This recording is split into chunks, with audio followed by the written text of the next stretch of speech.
বিসমিল্লাহির রহমানির রহিম। প্রিয় ছাত্রছাত্রীবৃন্দ, আশা করি তোমরা সকলে ভালো আছো। আমি তোমাদের দোয়ায় আল্লাহর অশেষ রহমতে ভালো আছি। আজকে এই অনলাইন ক্লাসে তোমাদের সঙ্গে যুক্ত হতে পেরেছি। আজকে আমাদের এই অনলাইন ক্লাসে আলোচ্য বিষয় যেটা থাকবে কম্পটন ক্রিয়া, অর্থাৎ পদার্থবিজ্ঞান দ্বিতীয় পত্রের অষ্টম অধ্যায় এটা। এবং আজকে আমরা অষ্টম অধ্যায়ের 15তম লেকচারের অবস্থান করছি, প্রায় শেষের দিকে চ্যাপ্টারের। তো আমরা পড়ছিলাম এর আগের চ্যাপ্টারগুলোতে, এই আগের লেকচারগুলোতে যেটা দেখেছি ব্ল্যাক বডি রেডিয়েশন। তো ব্ল্যাক বডি রেডিয়েশনের ক্ষেত্রে কি দেখলাম আমরা, যে কোয়ান্টাম আকারের শক্তি নির্গত হয়, কোয়ান্টাম আকারের শক্তি সঞ্চালন করে, কোয়ান্টাম আকারের শক্তি শোষিত হয়। বিজ্ঞানী আলবার্ট আইনস্টাইন এবং ম্যাক্স প্ল্যাঙ্ক এদের যৌথ ক্রিয়ায় যে প্রভাবটা আমরা লক্ষ্য করেছি সেটা হচ্ছে শক্তি শোষণ, বিকিরণ এবং সঞ্চালন ফোটন কোয়ান্টাম আকারে অর্থাৎ ফোটন আকারে সঞ্চালিত হয়। তাহলে ব্ল্যাক বডি রেডিয়েশন যে ফোটন তত্ত্ব অনুযায়ী বা কোয়ান্টাম তত্ত্ব অনুযায়ী সংঘটিত হয়, এটার যথেষ্ট প্রমাণ এবং যুক্তি আমরা পেয়েছি। এখন কম্পটন ক্রিয়া যেটা, সেই কম্পটন ক্রিয়াটা হচ্ছে যে আর একটা প্রমাণ, যে further confirmation of quantum theory. তার মানে ফোটন আকারে যে শক্তি সঞ্চালিত হয়, ফোটন আকারে যে বিক্ষিপ্ত হয়, তার একটা প্রমাণ কিন্তু এটাকে আমরা উপস্থাপন করতে পারি। তো এর আগে আমরা দেখেছি যে কোয়ান্টাম তত্ত্ব অনুযায়ী পদার্থের আলোক তড়িৎ ক্রিয়া, কোয়ান্টাম তত্ত্ব, এই কম্পটন ক্রিয়া, এগুলো ব্যাখ্যা করা যায়। তাহলে সেই একটা উদাহরণ হচ্ছে কম্পটন ক্রিয়া। এই কম্পটন ক্রিয়া বিজ্ঞানী আর্থুর হলি কম্পটন সর্বপ্রথম এই জিনিসটা লক্ষ্য করেন, এই জন্য তার নাম অনুসারে এটাকে কম্পটন ক্রিয়া বলা হয়। এখানে কি ছিল আসলে, আমরা যেমন জানি যে এক্স রে থেকে যদি দেখি, এক্স রে যখন সৃষ্টি হয়, এক্স রে যেটা, সেটা কিন্তু একটা ফোটন রশ্মি, অর্থাৎ একটা ফোটন। তাহলে একটা এক্স রে ফোটন যেভাবে উৎপন্ন হয়, একটা এক্স রে রশ্মি যেভাবে উৎপাদন করা যায়, সেইভাবে উৎপাদন করার পর একটা এক্স রে ফোটনকে যদি আমরা একটা রেস্ট ইলেকট্রনের উপরে আঘাত করি, অর্থাৎ কোনো পদার্থের মধ্য দিয়ে যদি গমন করানো হয়, তাহলে সেই পদার্থের ভিতরে অবস্থিত একটা ইলেকট্রনের সঙ্গে যদি এই এক্স রে ফোটনের সংঘর্ষ হয়, তাহলে এক্স রে ফোটনের যদি সংঘর্ষ হয়, তাহলে ওই ইলেকট্রন গতিপ্রাপ্ত হবে এবং বলছে যে ফোটনটা হচ্ছে কী হবে, বিক্ষিপ্ত হবে। বিক্ষিপ্ত মানে কি, আমরা যদি ধরে নিই যে ইন ল্যাবরেটরি যে ফোটনটা এক্স অক্ষ বরাবর চলছিল, তাহলে এক্স অক্ষ বরাবর যদি চলে, সেই এক্স অক্ষের উপরস্থ কোনো একটা বিন্দুতে যদি একটা রেস্ট ইলেকট্রন থেকে থাকে, একটা স্থির ইলেকট্রন থেকে থাকে, যার ভর m0 সমান 9.1 × 10⁻³ কেজি এবং এর বেগ কত, v = 0 স্থির অবস্থায়। তাহলে স্থির অবস্থায় একটা ইলেকট্রনকে যদি আঘাত করে, তাহলে ওই ইলেকট্রন এবং ফোটন দুইটাই বিক্ষিপ্ত হবে। কীরকম বিক্ষিপ্ত হবে, ওই যে এক্স অক্ষ ছিল, এক্স অক্ষ দিক থেকে ফোটনটা একদিকে যাবে, ইলেকট্রনটা আর একদিকে যাবে, দুইটা দুই দিকে বিক্ষিপ্ত হবে ইলেকট্রন থেকে। এখন এই বিক্ষেপের ফলে বা এই সংঘর্ষের ফলে ফোটন কিছু শক্তি হারাবে এবং ইলেকট্রন কিছু গতিশক্তি অর্জন করবে। তাহলে যেহেতু এখানে কনজারভেশন অফ মোমেন্টাম অর্থাৎ ভরবেগের সংরক্ষণশীল নীতি কার্যকর, তাহলে এই ক্ষেত্রে ফোটন যে পরিমাণ শক্তি হারাবে, ইলেকট্রন সেই পরিমাণ শক্তি অর্জন করবে। আমরা যেহেতু জানি এটা কোয়ান্টাম তত্ত্ব অনুসারে সংঘটিত হচ্ছে, তাহলে ফোটনের একটা এনার্জি থাকবে, সেই এনার্জিটা কি, ফোটন এনার্জি, E = hf। আর ইলেকট্রন একটা এনার্জি অর্জন করবে এবং সেটা গতিশক্তি, কাইনেটিক এনার্জি। আর ফোটন যে শক্তিটার অবশিষ্ট থাকবে, সেই অবশিষ্ট শক্তিটাকে আমরা বলছি স্ক্যাটারিং বা বিক্ষিপ্ত ফোটনের শক্তি। তাহলে সেই বিক্ষিপ্ত ফোটনের শক্তি কিছুটা হ্রাস পাবে। তাহলে আপতিত ফোটনের এনার্জি যদি hf হয়, তাহলে স্ক্যাটার্ড ফোটন অর্থাৎ বিক্ষিপ্ত ফোটনের শক্তি হবে hf', কম্পাঙ্ক কিছুটা পরিবর্তিত হবে। এখন পরিবর্তিত হয়ে কি হবে, কমে যাবে, কারণ শক্তি যদি কমে তাহলে কম্পাঙ্কও কমে যাবে। তাহলে এই ঘটনাটার উপরে ভিত্তি করে আমাদের আজকের লেকচার। আমরা এখানে দেখব যে কি পরিমাণ কম্পাঙ্কের হ্রাস ঘটছে, বৃদ্ধি ঘটছে। ইনসিডেন্ট ফোটন এবং স্ক্যাটার্ড ফোটন, এই দুইটা ফোটনের কম্পাঙ্কের কীরূপ পরিবর্তন ঘটছে, এই পরিবর্তনটাই হচ্ছে আমাদের কম্পটন ইফেক্ট। তাহলে কম্পটন ইফেক্ট কাকে বলে, এখানে আমরা একটা সংজ্ঞা লেখার চেষ্টা করেছি। সেটা হচ্ছে কি, যে একটা উচ্চ শক্তি সম্পন্ন কোনো এক্স রে ফোটন কোনো লক্ষ্য বস্তু, অর্থাৎ লক্ষ্য বস্তু হিসাবে কি রেস্ট ইলেকট্রনকে যদি আঘাত করে বা সংঘর্ষে লিপ্ত হয়ে বিক্ষিপ্ত হলে বিক্ষিপ্ত ফোটনের তরঙ্গদৈর্ঘ্য আপতিত ফোটনের তরঙ্গদৈর্ঘ্যের চেয়ে বেশি হয়। এই ঘটনাকে সর্বপ্রথম আর্থুর হলি কম্পটন লক্ষ্য করেছিলেন, তাই তার নাম অনুসারে এটাকে কম্পটন ইফেক্ট বলা হয়। তাহলে এখন আমরা যদি আগে সিম্পলি দেখি যে এই একটা রেস্ট ইলেকট্রন, তাহলে এইটার উপরে একটা ফোটন এনার্জি অফ HF যদি সংঘর্ষক হয়, তাহলে এইটা ছিল ফোটনের অভিমুখ। এই ফোটনের অভিমুখ থেকে ফোটনটা এই দিকে কিছুটা বিক্ষিপ্ত হলো। তাহলে এই বিক্ষিপ্ত ফোটনের বা স্ক্যাটার্ড ফোটনের কম্পাঙ্ক যদি F' হয়, তাহলে এর এনার্জি কত হবে HF', এবং সেটা কত কোণে বিক্ষিপ্ত হলো, বলছে থিটা কোণে বিক্ষিপ্ত হলো। এবং এই ইলেকট্রনটা কি হবে, এই ইলেকট্রনটা এই দিকে হচ্ছে ফাই কোণে বিক্ষিপ্ত হলো। এখন এই ফাই কোণে বিক্ষিপ্ত হলো এই ইলেকট্রনটা, এবং এখানে কি হবে, তার কিছুটা গতিশক্তি অর্জিত হবে। এখন এই গতিশক্তির পরিমাণ কত হবে, গতিশক্তি, তাহলে এখানে এর ভর ছিল m0, তাহলে এই m0 অবস্থায় তার একটা শক্তি ছিল কত, m0c², স্থির মাস এনার্জি, আর এই দিকে তার একটা শক্তি অর্জিত হলো, সেটা হচ্ছে তার কাইনেটিক এনার্জি। তাহলে এই দুইটা শক্তির মোট শক্তি যেটা পাবে সেই E আমরা এখানে দেখেছি যে বিক্ষিপ্ত ইলেকট্রনটা যে শক্তি পাবে সেই শক্তির পরিমাণ আইনস্টাইনের ভর শক্তি রূপান্তর যেটা E mc², সেই সমীকরণ থেকে আমরা এখানে দেখিয়েছি যে তার রেস্ট মাস এনার্জি এবং কাইনেটিক এনার্জির সমষ্টি যেটা E m0c², m0² c⁴ p² c², m0² c⁴ m0² c⁴ plus p² c², এইটা হচ্ছে তাহলে ওই ইলেকট্রনটার মোট শক্তির পরিমাণ। ইলেকট্রনের মোট শক্তির পরিমাণ হচ্ছে এইটা। এখন এর ভরবেগ কি হবে, এর আদি ভরবেগ তো ছিলই না, তাহলে এর ভরবেগ p ঠিক থেকে গেল। এখন আমরা দেখি এই চিত্রটা এখানে আমরা আঁকানোর চেষ্টা করেছি। কি চিত্র আঁকানোর চেষ্টা করেছি আমরা, তাহলে এখানে দেখা গেল যে এই ইনসিডেন্ট ফোটন যেটা, সেই ইনসিডেন্ট ফোটনের এনার্জি যদি E হয়, E কত HF, তাহলে তার মোমেন্টাম কত হবে, ভরবেগ আমরা জানি HF/c। তাহলে স্ক্যাটার্ড, এখান থেকে এই ফোটনটা বিক্ষিপ্ত হয়েছে, তাহলে বিক্ষিপ্ত ফোটনের কত কোণে বিক্ষিপ্ত হলো, থিটা কোণে, তাহলে তার এনার্জি হলো এটা হলো বিক্ষিপ্ত ফোটনের এনার্জি, এটা হলো বিক্ষিপ্ত ফোটনের মোমেন্টাম বা ভরবেগ, এটা হলো বিক্ষিপ্ত ইলেকট্রনের এনার্জি, এটা হলো বিক্ষিপ্ত ইলেকট্রনের ভরবেগ। এখন আমরা এখানে কি দেখতে পাবো এই চিত্রটা থেকে, এটাকে আমরা বলি ফিগার 1,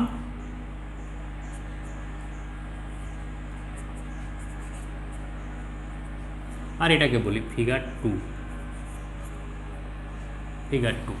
এখন এই ফিগার 1-এ আমরা কি দেখতে পাচ্ছি, তাহলে এই এনার্জি থেকে এই এনার্জিটা কি কম, কেন কম, কারণ এখান থেকে একটা শক্তি বিভাজিত হয়ে ইলেকট্রন সেই শক্তিটাকে অর্জন করেছে। তাহলে আমরা এখন এটাকে বলতে পারি যে HF মাইনাস HF', এটা হলো ইনসিডেন্ট ফোটন এনার্জি, এটা হলো স্ক্যাটার্ড ফোটন এনার্জি। তাহলে এই দুইটা শক্তির যে বিয়োগফল, সেই বিয়োগফলটা হচ্ছে কি, ইলেকট্রনের অর্জিত শক্তি KE। এইটা একটা সমীকরণ পাচ্ছি আমরা। তাহলে এই সমীকরণটাকে আমরা কি বলতে পারি, loss of photon energy is equal to gain of electron energy. এই সমীকরণটাকে যদি আমরা এইভাবে লিখতে পারি যে লস অফ ফোটন এনার্জি, ফোটনের যে শক্তিটা লস হচ্ছে সেই শক্তিটা হচ্ছে ইলেকট্রন গেইন করছে। কী শক্তি হিসাবে? গতিশক্তি হিসাবে। তাহলে loss of photon energy is equal to gain of electron energy. এইটা লস অফ ফোটন এনার্জি সমান গেইন অফ ইলেকট্রন এনার্জি। এখন এই সমীকরণটা থেকে আমরা কি জানি? ফোটনের শক্তি সমান কি জানি আমরা? Photon energy is equal two HF. এটা হলো 2 নম্বর সমীকরণ আমাদের, is equal two HF.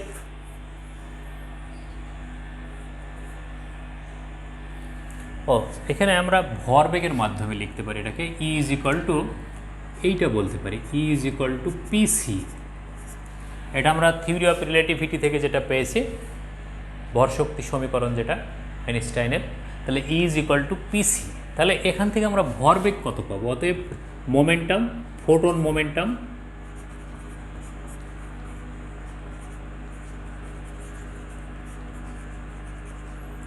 P is equal to E by c, কিন্তু ই ইজ ইকুয়াল টু কত? H F.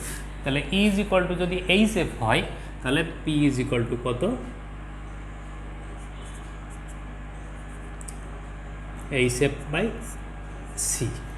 এটা হলো আমাদের 3 নম্বর সমীকরণ। এটা momentum, p is equal to H F by C, P is equal to H F by c. এই জিনিসটাই আমরা এখানে লেখার চেষ্টা করেছি যে ইনসিডেন্ট ফোটনের এনার্জি যেটা, সেই এনার্জি হলো PC, PC means H F, আর P is equal to E by C মানে হচ্ছে এইচ এফ বাই সি। এটা তাহলে স্ক্যাটার্ড ফোটনের এনার্জির ফরম্যাটটাও ঠিক এই ফরম্যাটেই থাকবে। তাহলে E is equal to H F dash divided by P is equal to H F by C. এটা হলো এর ইলেকট্রন এনার্জি। তাহলে এই দুইটা এনার্জি এখন আমরা হচ্ছে যে জিনিসটা দেখতে চাচ্ছি আমরা, সেটা হলো যে এই যে এনার্জিটা বিক্ষিপ্ত হলো, এনার্জিটা দুইটা বিভাজন হলো, এখন এইটাকে যদি আমরা ভেক্টর নীতি অনুযায়ী ভাগ করি, কিভাবে ভাগ করব? যে ইনসিডেন্ট ফোটনের দিকে শক্তি কত, ইনসিডেন্ট ফোটনের সঙ্গে লম্ব বরাবর শক্তি কত। তাহলে এই 2 ভাগে যদি বিভাজন করি এবং সেই বিভাজিত শক্তির পরিমাণ, তার মানে ইনসিডেন্ট ফোটনের ইনডিরেকশন এনার্জি সংঘর্ষের আগে পরে, ইনসিডেন্ট ফোটনের ইনডিরেকশন এনার্জি তার মানে সে যেদিকে যাচ্ছিল সেই বরাবর তার শক্তির বিভাজনের সমষ্টি, তার মানে এক্স অক্ষ বরাবর যদি বলি আমরা, এক্স অক্ষ বরাবর সংঘর্ষের আগে এবং পরের শক্তি, এক্স অক্ষের সঙ্গে লম্ব বরাবর সংঘর্ষের আগে এবং পরের শক্তি, এই দুইটা সমান হবে। তাহলে এই দুইটা যদি সমান হয় তাহলে আমরা এই শক্তিটাকে বিভাজন করতে পারি।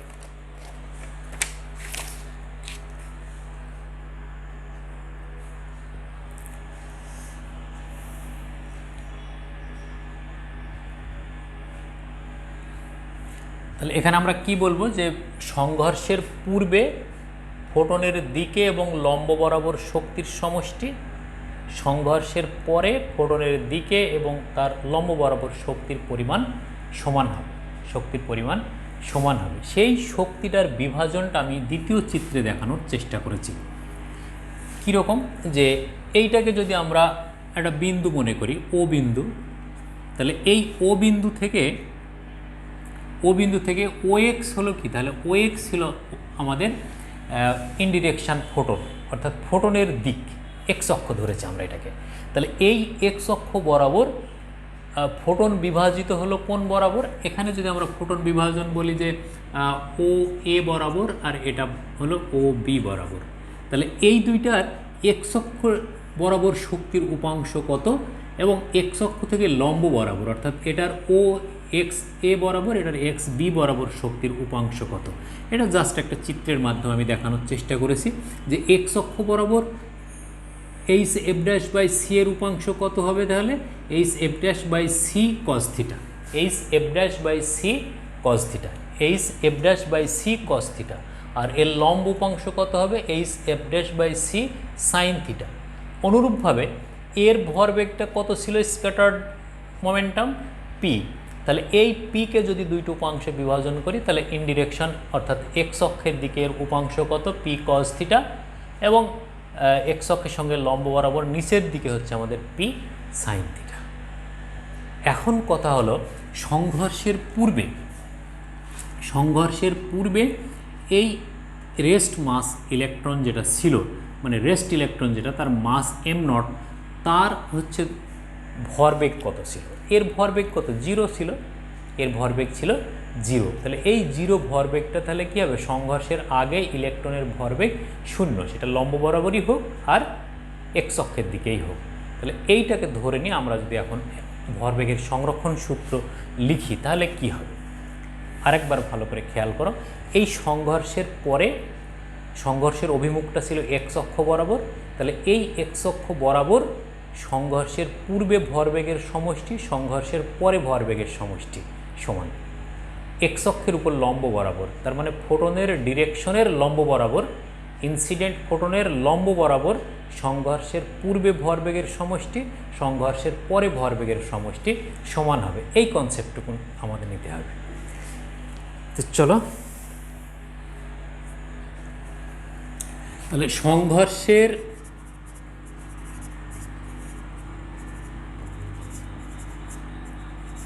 অভিমুখে সংঘর্ষের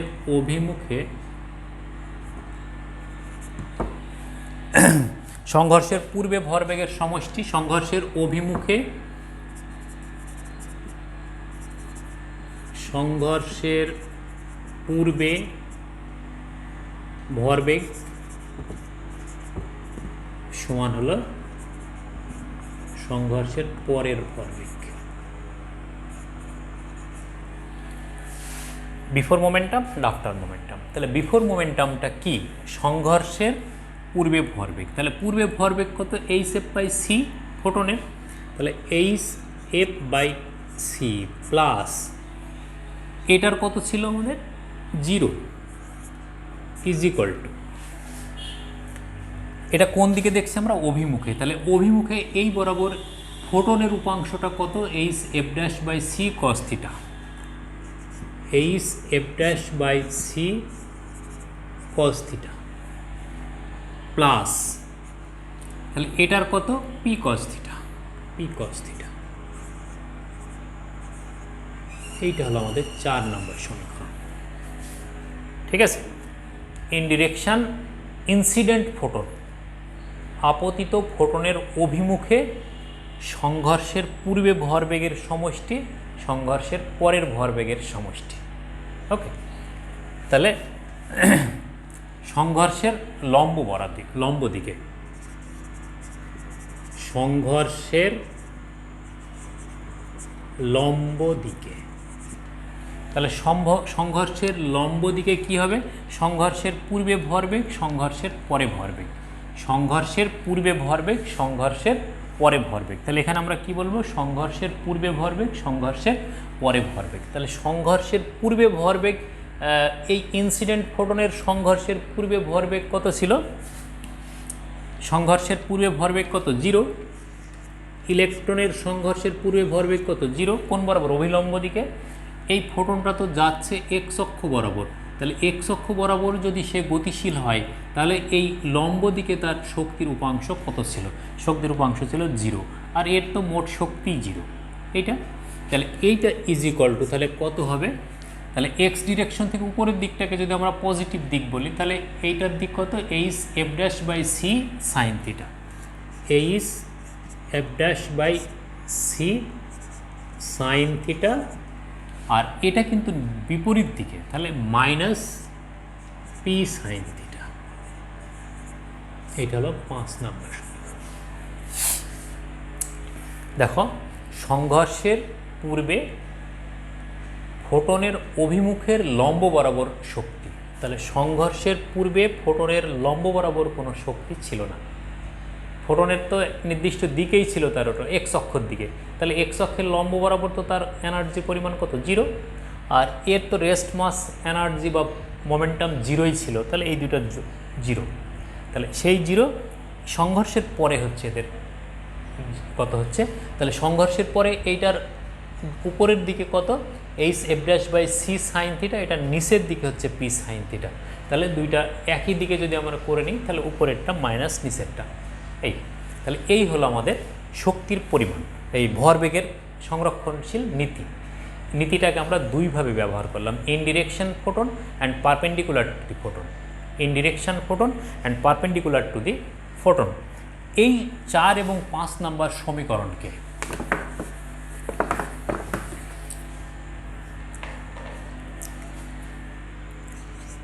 ইকুয়েশন 4 ও 5 কে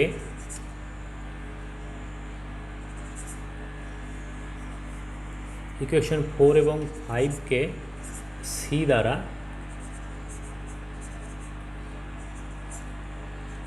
গুণ করি। ইকুয়েশন 4 এবং 5 এই দুটো সমীকরণকে আমরা সি দ্বারা গুণ করি। তাহলে সি দ্বারা যদি গুণ করি তাহলে কি পাবো আমরা?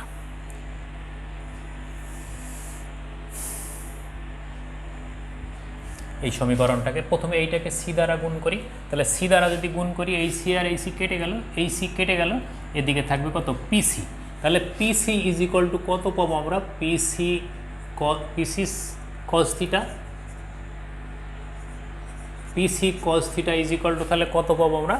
পিসি কস থিটার সমান হচ্ছে এইটা এইচ এফ মাইনাস এইটা এইচ এফ ড্যাশ। তাহলে H F minus H F cos theta, PC cos theta is equal to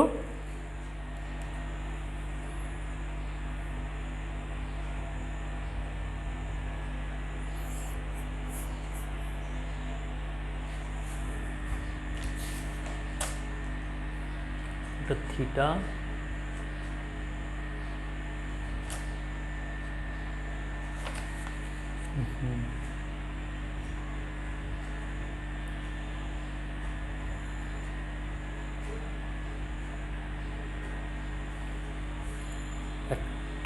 একটা পিসি কস থিটা, এইটা আমাদের হচ্ছে ফাই। একটু ভুল হয়ে গেছে আমাদের এই চিত্রে, এইটা হলো ফাই।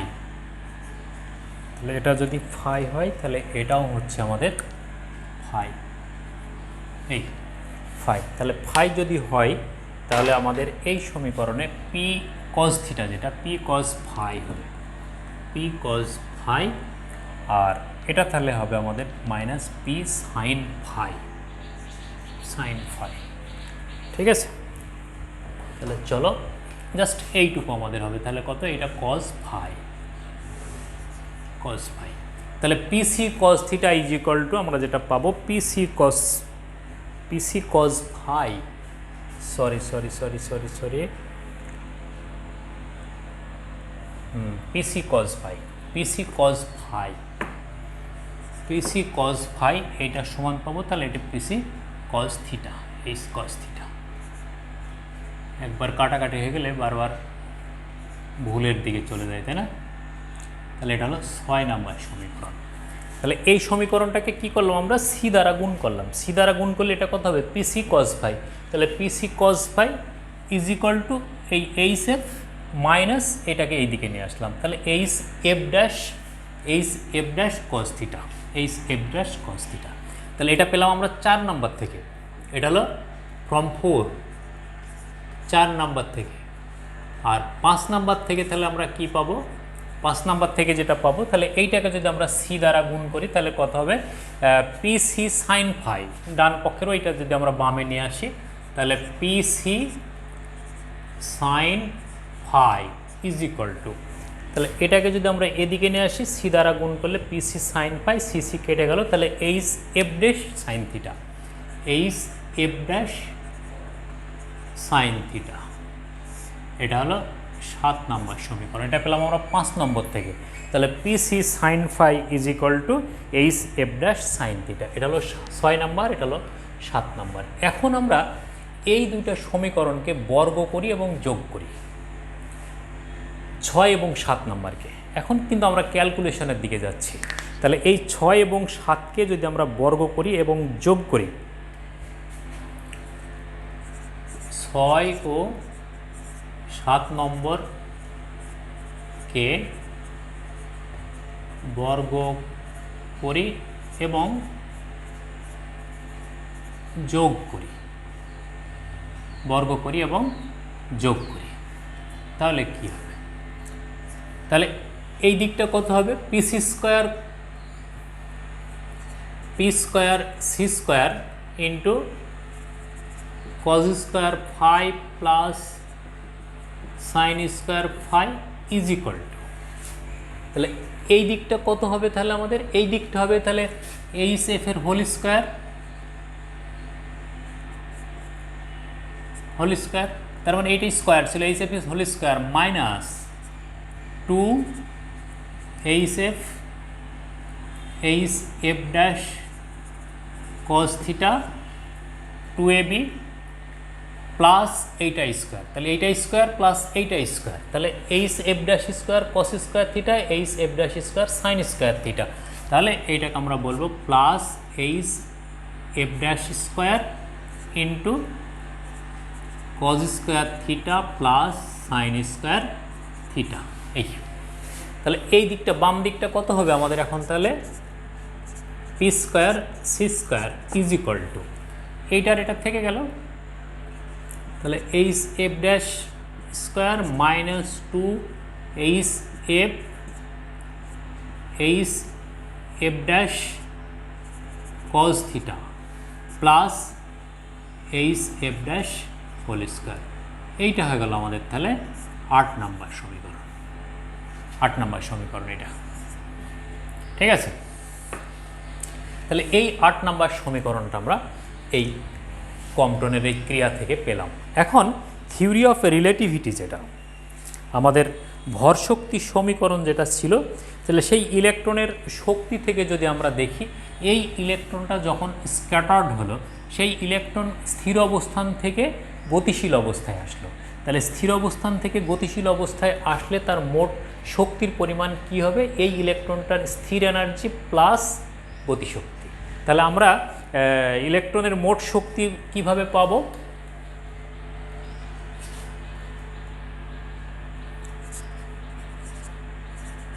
থিওরি অফ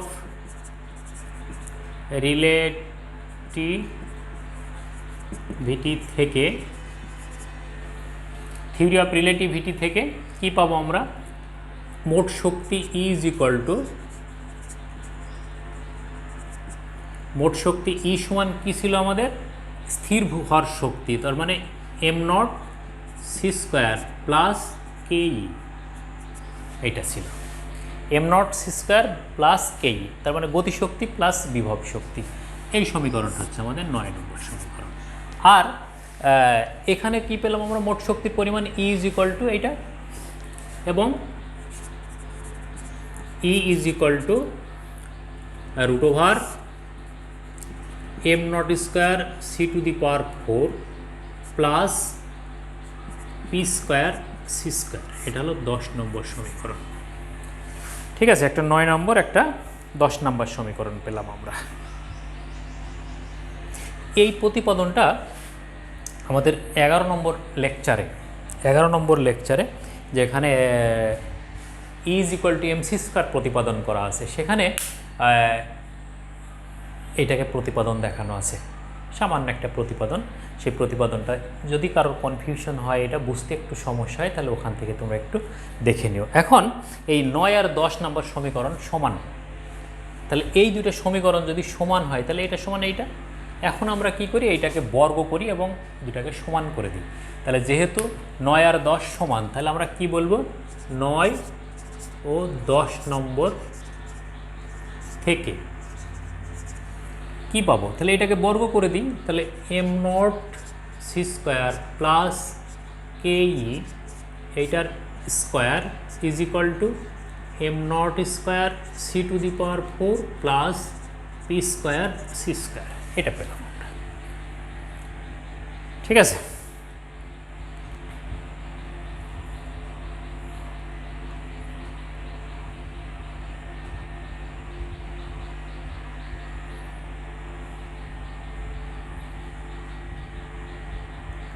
তাহলে এখন পি স্কোয়ার সি স্কোয়ার সমান কত হবে আমাদের?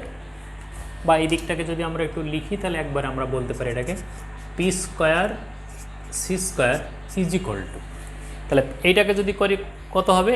m0 square C to the power 4, এইটার এটা কেটে গেল, তাহলে থাকবে কত, 2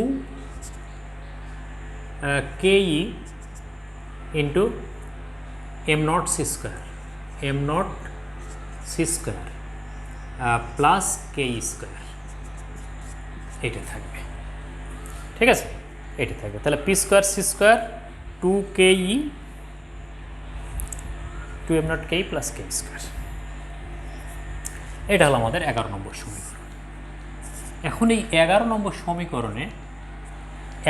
সমীকরণে আমাদের পি স্কোয়ার সি স্কোয়ারের একটা মান কিন্তু বের করা আছে, ও সরি, এই KEর একটা মান আমাদের আছে। KE ইজ ইকুয়াল টু এই যে এইটা 1 নম্বর থেকে। তাহলে 1 নম্বর থেকে KEর মান নিয়ে এসে যদি এখানে আমরা বসাই তাহলে কি হবে, বা 1 নম্বর ও 11 নম্বর থেকে, 1 নম্বর আর 11 নম্বর থেকে যদি আমরা বলি তাহলে এই KEর মানটা এখানে বসাবো, KEর মানটা এখানে বসাবো। তাহলে এই দুইটার মান বসাই যদি আমরা, তখন আমরা পি স্কোয়ার সি স্কোয়ার সমান কত পাবো, তাহলে p square C square is equal to, এই দুটা যদি বসি আমরা ক্যালকুলেশন করি তাহলে মানটা পাবো যেটা, সেটা হচ্ছে H F square plus H F dash square minus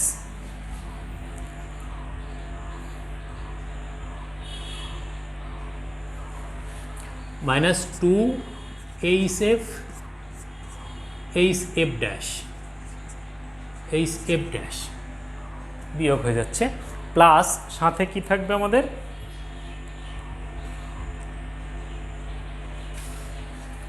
plus 2 M naught C square, আর এটার মান হবে H F minus H F dash. এইটা হলো আমাদের সম্ভবত 12 নম্বর সমীকরণ। 12 নম্বর সমীকরণ। তাহলে এই 12 নম্বর সমীকরণ আমরা কি পেলাম, 12 নম্বর সমীকরণটা অ্যাকচুয়ালি এই 11 নম্বর সমীকরণে 1 নম্বর সমীকরণটাকে আমরা বসি তার ক্যালকুলেশন করেছি। সেই ক্যালকুলেটিভ ভ্যালু যেটা, সেটা হলো p square C square is equal to H F square plus H F dash square whole square minus 2 এইটা প্লাস এইটা, এই 12 নম্বর। এখন দেখুন 8 আর 12 সমান, 8 আর 12 নম্বর হচ্ছে সমান। তাহলে 8 আর 12 নম্বর সমীকরণ থেকে যেটা পাবো আমরা, সেইটা আমরা দেখছি। এইখানে একটা মুছে দিই,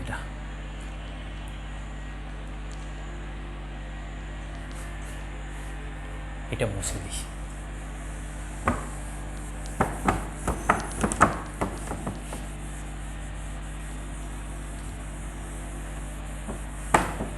তাহলে 12 ও 8 নম্বর সমীকরণ থেকে, 8 ও 12 নম্বর থেকে সমীকরণগুলো একটু বেশি হয়ে যাচ্ছে, কিন্তু ধারাবাহিকভাবে দেখতে হবে আমাদের। ধারাবাহিকভাবে যদি আমরা দেখি তাহলে খুব জটিল হবে না, জাস্ট ক্যালকুলেশন। এটা কিন্তু এই 6 আর 7-এর পরে আমাদের সবগুলো কি ক্যালকুলেশন আসছে। তাহলে এই দুইটাকে যদি আমরা সমান দেখি তাহলে পি স্কোয়ার সি স্কোয়ার সমান পি স্কোয়ার সি স্কোয়ার, তাহলে এইচ এফ হোল স্কোয়ার কাটা গেল, এইচ এফ হোল স্কোয়ার কাটা গেল, এইচ এফ ড্যাশ স্কোয়ার কাটা গেল, এইচ এফ ড্যাশ স্কোয়ার কাটা গেল। তাহলে থাকছে কি, বাম দিকে যদি আমরা এইটা সমান এইটা লিখি তাহলে কি থাকবে, যে এদিকে থাকবে হলো এইটুকু, তাহলে minus 2 H F dash plus 2 M naught C square h F minus H F dash is equal to, তাহলে ইজ ইকুয়াল টু কোনটা থাকবে, 8 নম্বর সমীকরণের 8 নম্বর সমীকরণ শুধু এইটুকু থাকবে, minus 2 H F dash cos theta, H F dash cos theta, এইটা থাকবে। তাহলে এখন যদি আমরা এইটুকু সমান বামে রাখি তাহলে কি হবে, এখানে কি করলাম আমরা, h F dash whole square h F dash whole square, এই দুটা এই যে এইটার সঙ্গে মিনিমাইজ হয়ে গেল 8 নম্বর সমীকরণে, এইটা আর এইটার সঙ্গে। তাহলে এদিকে থাকছে এক পক্ষে এইটা, যে এইটা, আর 12-র এক পক্ষে থাকছিল এইটুকু, সেটা হলো এইটুকু। এখন আমরা 2 এম নট সি স্কোয়ার সাথে যদি আমরা এইচ কমন নিয়ে নিই, তাহলে কত থাকবে F minus f dash is equal two, এটা এদিকে চলে গেল, তাহলে এদিকে চলে গেলে তাহলে প্লাস হয়ে গেল, তাহলে two H F dash minus two H F dash cos theta, এটা পেলাম। তাহলে এখন এইটার সমান আমরা কি বলতে পারি যে এইচ এফ ড্যাশ যদি আমরা কমন নিয়ে নিই, এই টু এইচ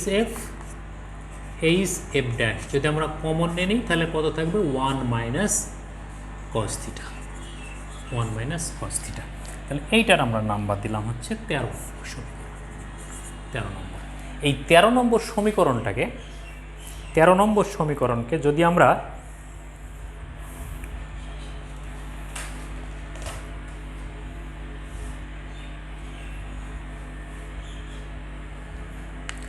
নম্বর সমীকরণকে h square two h square C square দ্বারা ভাগ করি, এইটা 13 নম্বরকে যদি আমরা two h square C square দ্বারা ভাগ করি তাহলে এই টু কেটে গেল, এটার সাথে কি কাটবে একটা এইচ, এই সি স্কোয়ার কেটে গেল, তাহলে থাকছে কি আমাদের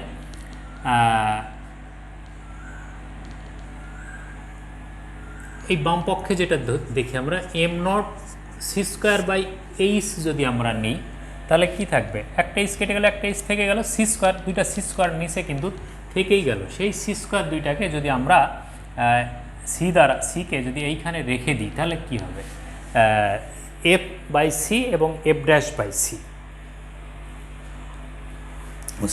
হ্যাঁ, তাহলে একটা থাকছে, তাহলে এখানে হচ্ছে f by c minus f dash by C, এটা থাকবে ইজ ইকুয়াল টু, তাহলে ডান দিকে কি থাকবে আমাদের, ভাগ করছে আমরা টু এইচ স্কোয়ার, তাহলে এইচ এইচ কেটে গেল, তাহলে সি স্কোয়ার, তাহলে কত থাকছে আমাদের,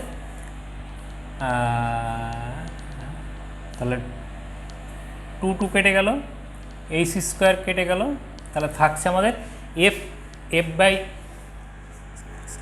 C into f dash by c into one minus cos theta, এইটা। এখন এই সমীকরণটাই এই অবস্থায় থাকলো, আমরা সি স্কোয়ার এফ ড্যাশ এইটা থেকে গেল। এখন এফ বাই সি সমান কি, যেহেতু c is equal to f lambda, তাহলে f by c is equal to 1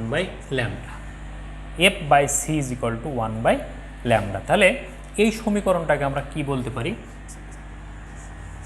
এটা তাহলে এম নট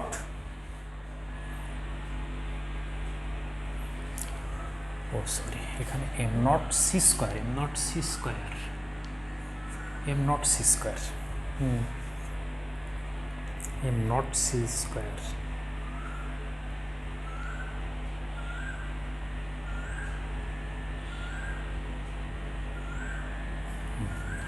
তাহলে এখন এই অবস্থা থেকে আমরা কি পাবো দেখে, ক্যালকুলেশন এগোতেই থাকছে না,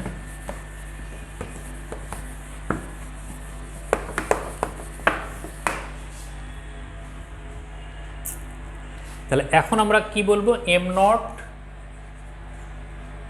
C square divided by h into, তাহলে এইটাকে কি বলবো আমরা ল্যামডা, মাইনাস এটা তাহলে lambda dash is equal to, তাহলে এটা কত থাকছে আমাদের 1 by lambda into 1 by lambda dash into 1 minus cos theta, এটা 1 by lambda minus 1 by lambda dash, তাহলে এখন এই দুটো যদি আমরা লসাগু করি তাহলে কি হবে, m naught C square divided by h into lambda dash minus lambda divided by lambda dash is equal to 1 by lambda dash into 1 minus cos theta. এখন এই ল্যামডা ড্যাশ বাদ চলে গেল, বা lambda dash minus lambda is equal to h by m naught C square into 1 minus cos theta. এই সমীকরণটা পাচ্ছি আমরা। এই সমীকরণটার নাম্বার দিয়ে আমরা হলো 14 নম্বর সমীকরণ। 14 নম্বর সমীকরণ দেখো, এটা একটু নোট করে নাও এই জিনিসটা, ধারাবাহিকভাবে একটু দেখো।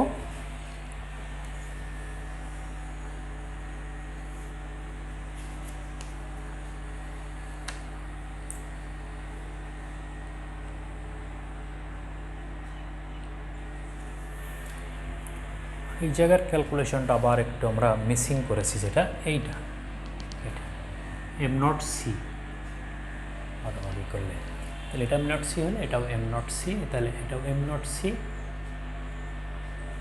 তাহলে এটাও এম নট সি। বড় ক্যালকুলেশন ভুলে যাচ্ছি নাকি আমরা? তাহলে কি হচ্ছে এম নট সি। তাহলে এই যে সমীকরণটা পেলাম না আমরা, এই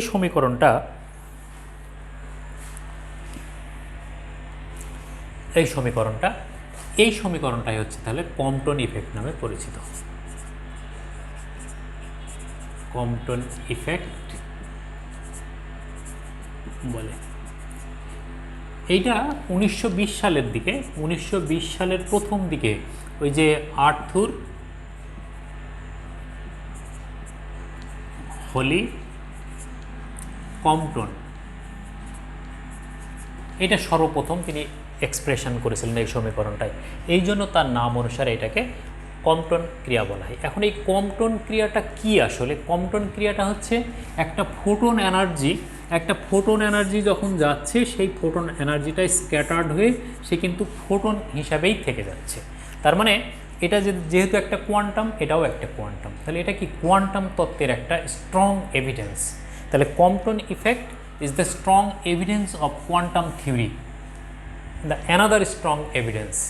কারণ এর আগে তো আমরা ব্ল্যাক বডি রেডিয়েশন দেখেছি, তাহলে এটাও কিন্তু রেডিয়েশনের একটা কি কোয়ান্টাম তত্ত্বকেই সাপোর্ট করে। এখন এই সমীকরণগুলো থেকে আমরা কি দেখতে পাই? এই সমীকরণগুলো থেকে তার মানে ফোটনের তরঙ্গ দৈর্ঘ্যের পরিবর্তনটা আমরা দেখতে পাই। এবং এইখানে বিজ্ঞানী কম্পটন যেটা দেখালেন, যে কম্পটন ওয়েভলেন্থ তিনি বের করেছিলেন, কম্পটন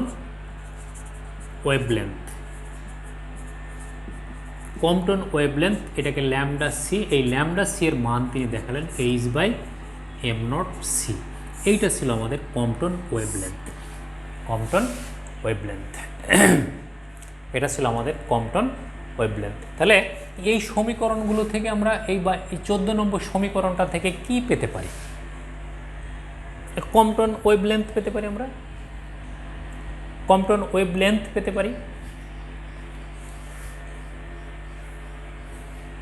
তাহলে যদি আমরা একটু দেখি, তাহলে ফোটনের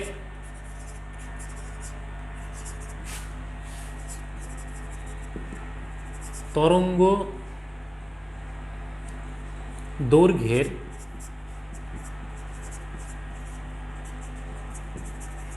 পরিবর্তন দেখা যায়।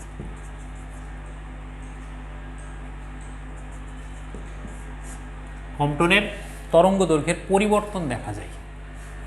2 নম্বরে কি দেখতে পাই আমরা?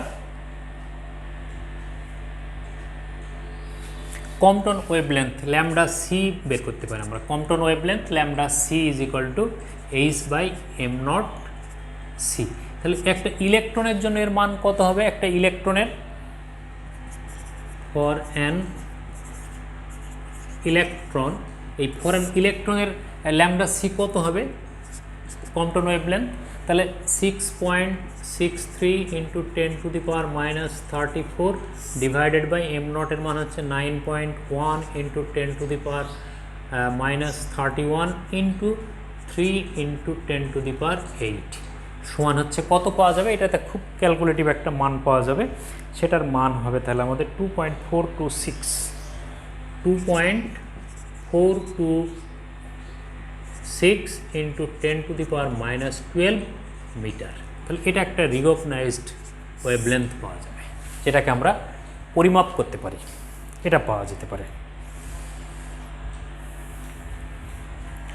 এইখান থেকে আর একটা জিনিস দেখা যায় যে এই কম্পটন ওয়েভলেন্থ সর্বোচ্চ কত হতে পারে, বা এই ডিফারেন্স অফ কম্পটন ইফেক্ট। তাহলে 3 নম্বরে আমরা বলতে পারি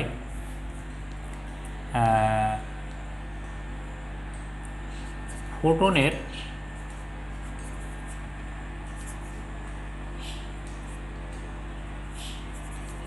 তরঙ্গ দৈর্ঘ্যের পার্থক্য সর্বোচ্চ হবে, এইটা বলতে পারি আমরা, হবে যখন কত theta is equal two 180 degree, যখন থিটা ইজ ইকুয়াল টু 180, তাহলে -2, তখন আমাদের যেটা দাঁড়াবে, তখন কি পাবো আমরা, তখন এই তরঙ্গ দৈর্ঘ্য যেটা পরিবর্তন হচ্ছে lambda dash minus lambda is equal two 2λc।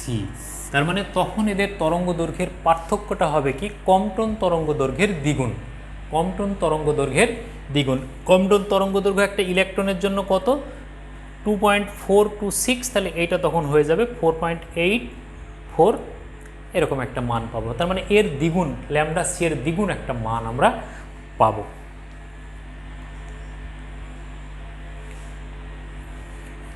আর একটা গুরুত্বপূর্ণ একটা তথ্য আমরা এখানে পাচ্ছি, যে কোনো ইলেকট্রন কোনো বস্তুর মধ্য দিয়ে যখন গমন করে, তখন সে কি করবে, কোনো বস্তুর মধ্য দিয়ে গমন করলে কোনো কণার সাথে তার সংঘর্ষ হতে পারে, তাহলে সংঘর্ষ যখন হবে তখন সে কি করবে, শক্তি হারাবে। তাহলে কোনো এক্স-রে ফোটন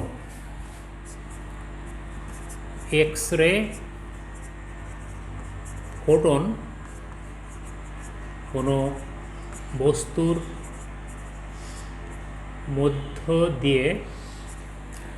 মধ্য দিয়ে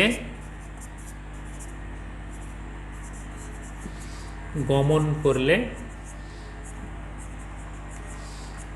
শক্তি হারাবে।